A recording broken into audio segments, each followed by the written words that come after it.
How to change TikTok notification sound Samsung.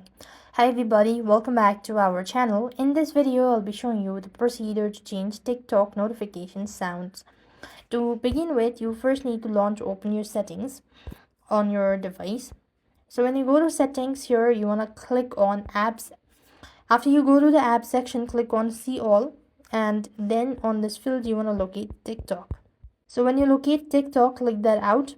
Next thing you want to do is come to this notification sections. So over here you have these options. You could go ahead and click on it, and accordingly you could change the sound or maybe the music or the ringtone as well. So just toggle the button for it, explore the options, and accordingly you could go ahead and make changes with your sound, or that is how you'll be able to change TikTok notification sound Samsung.